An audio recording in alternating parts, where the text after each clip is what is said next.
तीसरा प्रोनाउन आता है हमारा डेमोन्स्ट्रेटिव प्रोनाउन। डेमोन्स्ट्रेटिव का मतलब होता है प्रदर्शनकारी। प्रदर्शनकारी यानी बताने वाला, जो प्रदर्शन करता है, संकेत करता है, इशारा करता है, हमें कोई सूचना देता है, उसको बोलते हैं डेमोन्स्ट्रेटिव प्रोनाउन। ठीक है, डेफिनेशन पढ़ लो, भले पढ़ना चाहो तो। क्या लिखी हुई है? A pronoun that point out something is called a demonstrative pronoun. एक प्रोनाउन, वह प्रोनाउन दैट पॉइंट आउट, जो पॉइंट आउट करता है, इशारा करता है, एट समथिंग, किसी वस्तु की तरफ। वो प्रोनाउन जो किसी वस्तु की ओर इशारा करता है, किसी वस्तु को बताता है, वो क्या कहलाता है? डेमोन्स्ट्रेटिव प्रोनाउन कहलाता है। कौन कौन से हैं ये? This, that, these and those are demonstrative pronoun. चार होते हैं ये डेमोन्स्ट्रेटिव प्रोनाउन। कितने होते हैं? चार। पहला है दिस, दूसरा दैट, तीसरा दीज और चौथा दोज। अब इनका प्रयोग कैसे किया जाता है? तो सबसे पहले देखते हैं दिस का। दिस का प्रयोग कब किया जाता है? This is use for singular noun which is near. है ना? दो चीज याद रखनी है कि वस्तु कहां पे स्थित है और वस्तु का जो नंबर है, सिंगुलर है या प्लूरल है, एक वचन है या बहुवचन है, वो देखना है। दो चीजें देखनी है, वचन देखना है और उसकी स्थिति देखनी है, वो पास में है या दूर। तो दैट का प्रयोग कहां किया जाता है? जो सिंगुलर होती है, एक वचन होती है, सिंगुलर, और नियर होती है। कहां होती है? नियर। नियर का मतलब पास में। कहां होती है वस्तु? पास में होती है, और एक वचन होती है। तब किसका प्रयोग करेंगे? दिस का। ठीक है, अब देखिए दैट दूसरे नंबर पर। दैट का प्रयोग करेंगे सिंगुलर नाउन के लिए। सिंगुलर का हमने किसका किया? दिस का। और दैट का भी किसका कर रहे हैं? सिंगुलर नाउन के लिए। लेकिन अंतर कहां आ रहा है? ये वस्तु कैसी होगी? फार, दूर होगी। कहां होगी? दूर। और अगर नजदीक होती तो किसका करते हैं? दिस का। लेकिन वस्तु दूर है, इसलिए किसका कर रहे हैं? दैट का। दोनों कैसी है? एक वचन है, सिंगुलर है। ठीक है, सिंगुलर है लेकिन अंतर पास और दूर में आ रहा है। तब तक प्रयोग हो रहा है दिस का और दैट का। अब तीसरे नंबर पे देखिए, तीसरे नंबर पे दीज। क्या है? दीज। दीज का प्रयोग किसका लिए होता है? प्लूरल नाउन, बहुवचन के लिए। ये दोनों एक वचन के लिए थी, ये हो रही है बहुवचन के लिए यूज, प्लूरल के लिए यूज होती है। और प्लूरल के साथ में वस्तु कहां होनी चाहिए? नियर, पास में। और पास में पहले कौन सी थी? दिस। दिस का भी नियर के लिए होता है और दीज का भी नियर के लिए होता है। लेकिन दिस का कब होता है? जब एक वचन, और दीज का जब बहुवचन होता है। तो दिस और दीज में अंतर समझ में आया? दिस का प्रयोग सिंगुलर नाउन के लिए और दीज का प्लूरल नाउन के लिए। कब होता है? जब दोनों वस्तु कैसी होती हैं? पास में होती हैं, नियर होती हैं। अब बचा चौथा दोज। तो दोज का प्रयोग कब होगा? प्लूरल नाउन के लिए, बहुवचन के लिए, और वस्तु कहां होनी चाहिए? दूर। तो इन दोनों का किसके लिए हो रहा है? प्लूरल के लिए हो रहा है, बहुवचन के लिए हो रहा है। लेकिन स्थिति में अंतर यहां आता है, एक पास में और एक दूर है। दूर के लिए दोज का और नजदीक के लिए किसका होगा? दीज का। और अगर नजदीक है और एक वचन है तो किसका होगा? दिस का। और नजदीक है और बहुवचन है तो दीज।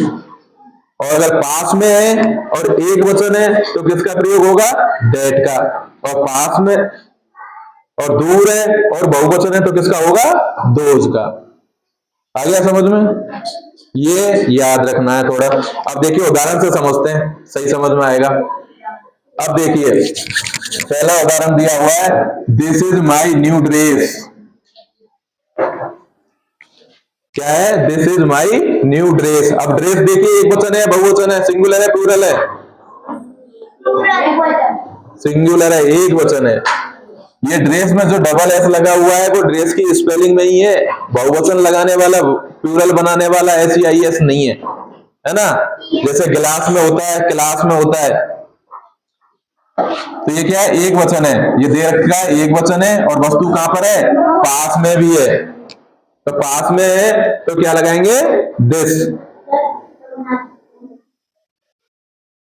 दूसरा देखिए,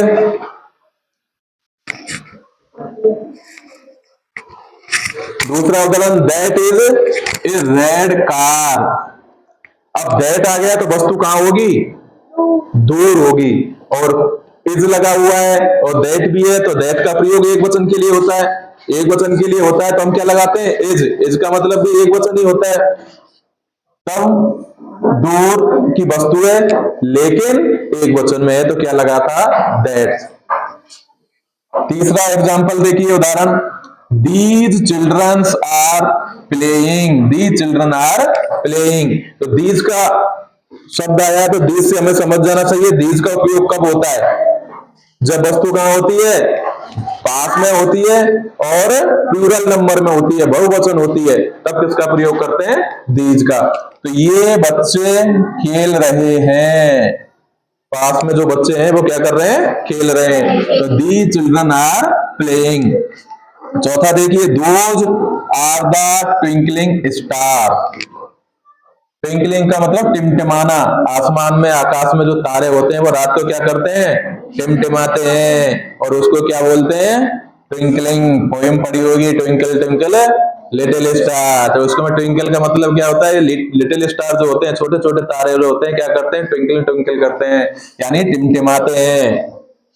तो उसका अर्थ यही है। तो इसमें दोज लगा हुआ है तो इसका मतलब तारे कहां पर है, स्टार कहां पर है, दूर, और कितनी संख्या में है, बहुवचन में, प्लूरल में है।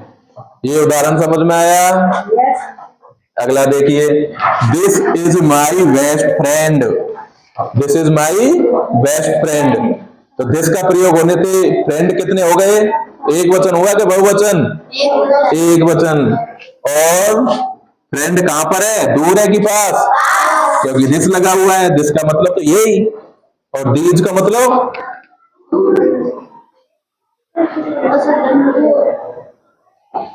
अब देखिए एक्सरसाइज नंबर 3। तीसरी एक्सरसाइज में हम इसमें अब खाली जगह आ जाएंगी, उसको भरेंगे। देखिए पहला, दिस और दैट में से भरना है, चित्र देख करके। इज माई ब्रदर, मेरा भाई है।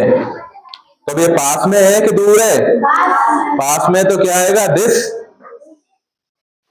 या दैट। पास के लिए दिस लगाते हैं और दूर के लिए दैट, तो क्या आ जाएगा, दिस। तो इस पर हम किसका निशान लगाएंगे, सही का, ये सही है। दूसरा उदाहरण देखिए, दिस और दैट दोनों में से हमें एक को चुनाव करना है, एक चुनना है। इज माई टीचर, ये मेरे टीचर हैं, गुरु हैं, अध्यापक हैं। तो पास में है कि दूर है, दूर है, दूर के लिए क्या लगाएंगे, दैट। ओके। तीसरा देखिए, वही दिस और दैट में से बनना है। इज माई पेन, ये मेरा पेन है। पेन देखिए पास में है कि दूर है, पास में है, तो क्या लगाएंगे, दिस। ठीक, आगे चलिए। चौथा, this that is a brown car. This और दैट में से एक को चुनना है और हमें देखना है कहां पर है कार, दूर। दूर के लिए दिस लगाएंगे, दैट लगाएंगे, दैट। ओके। पांचवा देखिए, वही दिस और दीज आर माई फ्रेंड्स, बहुवचन में आया है, तो सब पास में है और बहुवचन में है, तो किस लगाएंगे, these. These are my best friend, ये सब मेरे बेस्ट फ्रेंड है। किसी को कोई दिक्कत नहीं, मेरे फ्रेंड है तो है। छठा, दीज और दोज आर चेयर्स, वे सब कुर्सियां हैं। तो वे यानी दूर हो गई, ये सारी कुर्सियां दूर हैं, दूर के लिए क्या लगाएंगे, दोज। सातवां, दिस, दीज और दोज आर एप्पल्स।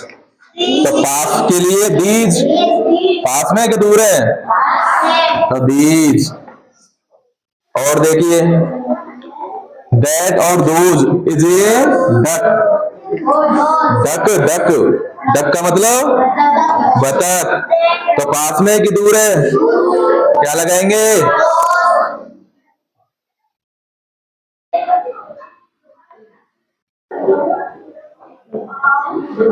हाँ बताइए बताइए बताइए। दैट एक वचन में है, बहुवचन के लिए क्या लगाते हैं? दोज। तो दैट आ जाएगा। फिर देखिए दिस और दैट इज ए गॉट। एक ही है, सिंगुलर है, तो दिस लगेगा कि दैट? हाँ पास में कि दूर है? पास में है तो दिस। दोनों एक वचन के लिए लगते हैं, दैट भी एक वचन के लिए लगता है, लेकिन हमें पास देखना है। पास के लिए क्या लगता है? दिस। और दैट के लिए किसके लिए लगता है? दूर के लिए। और लास्ट वाला उदाहरण देखिए 10वां, दिस और that is a happy fish. ये बड़ी हैप्पी प्रसन्न मछली है। तो पास में दूर है? दूर है। एक वचन बहुवचन, सिंगुलर प्लूरल? सिंगुलर है, तो क्या लग जाएगा? दैट। तो ये हो गए हमारे डेमोन्स्ट्रेटिव प्रोनाउन, प्रदर्शनवाचक प्रोनाउन। इसके बाद चौथा पढ़ेंगे कल। ठीक है।